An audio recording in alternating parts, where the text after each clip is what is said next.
Hey everyone, welcome back to Corporate Decoder, the place where we pull back the curtain on the most important company moves and secrets, often revealed in dusty old filings. We're diving into Merit Medical Systems today. And let me tell you, there is a CEO shakeup afoot, and some very interesting details about how they're handling the transition. Before we start, if you appreciate getting straight insights from corporate documents, make sure you're subscribed. We also have a Discord community linked in the description below where we dig even deeper. So Merit Medical Systems is reporting a major change at the very top. Essentially, the helm has been passed from Fred P. Lampropoulos to Martha G. Aronson. Now, this isn't just a simple handover. This filing tells us a lot about the terms of this transition for both the outgoing and incoming leaders. The important date here is the 3rd of October 2025, the day this all officially took effect. The company is filing a Form 8K, which is basically a report for significant events. This specific filing is all about reporting newsworthy developments that shareholders should know about right away. We are looking at Merit Medical Systems Incorporated. This company is incorporated in Utah, and it has the stock ticker symbol MSI. Their common stock is traded on the NASDAQ Global Select Market. The main story today is found in item 5.02, which covers departures and arrivals of key people. And believe me, there is quite a bit to unpack here. So here is the big news. Fred P. Lampropoulos has stepped down as President and Chief Executive Officer or CEO, and Martha G. Aronson is taking his place as the new President and CEO. This change happened on the 3rd of October 2025. But Fred isn't completely out of the picture. He is still going to be a director and will serve as the chairman of the board. That means he still has significant influence, but is no longer running the day-to-day operations. The board also decided to add another member, bringing the total number of directors to 11. Now, for the new CEO, Martha Aronson, there is no indication she got this job through any special deals with anyone else, and she is not involved in any of those tricky transactions that companies have to report if they involve personal business dealings. This sounds like a clean hire. Let's talk about the money side of things, because that is always interesting. Martha Aronson is coming on board with a solid package. Her base salary is a cool $1 million per year. She'll also get a signing bonus of $250,000. Starting in the 2026 fiscal year, she'll be eligible for Merit, is annual bonus program where she can potentially earn anywhere from 100 to 200% of her base salary. That is a big upside if the company does well.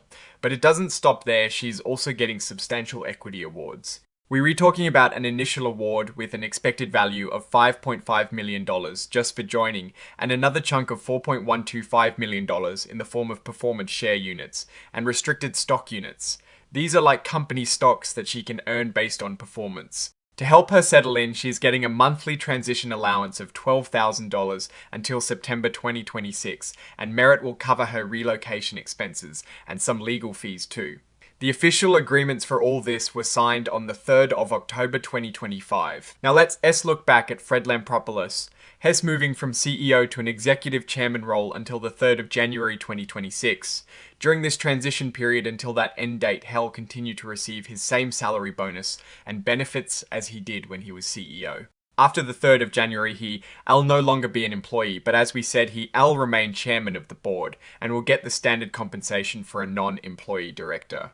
It also looks like they are in talks about a separate consulting agreement to pay him even more after his employment officially ends. This means he's being compensated well, even as he steps back from day-to-day management roles. This report was signed off on the 9th of October 2025, essentially confirming these changes. The filing is signed by Brian G. Lloyd, who is Merit Medical Systems Incorporated's Chief Legal Officer and Corporate Secretary. So what does this all mean for Merit Medical Systems Incorporated? It is clear that the company is undergoing a significant leadership transition. The terms for both the incoming and outgoing CEO seem quite generous, which suggests the board wanted a smooth handover and to retain valuable experience and insight from Fred Lampropoulos. Martha Aronson is stepping into a very well-compensated role, indicating the company's high expectations for her leadership. The continued involvement of Fred Lampropoulos as chairman suggests they value his strategic guidance. However, the negotiation for a further consulting agreement after his employment ends is something to watch. It could signal a desire for stability and continued strategic input, or a potential for ongoing influence. There are no specific financial tables in this particular filing to analyze, but the compensation packages themselves are a significant financial disclosure. We are seeing significant investment in leadership, which is generally a positive sign if it leads to good strategic execution. The risks here lie in how well Martha Aronson will integrate and lead the company, and whether the continued involvement of the former CEO will create any friction, or if it will truly be a collaborative effort. The opportunity is for fresh leadership to drive new growth and innovation. Alright, that is our breakdown of this Merit Medical Systems Incorporated filing. What is your take on these leadership changes and the compensation packages involved? Do you think it is a smart move for the company? Drop your thoughts in the comments. If this analysis was valuable, hitting that like button really helps, and subscribe for more deep dives. Don't forget to check out the Discord in the description. Thanks for watching. See you next time.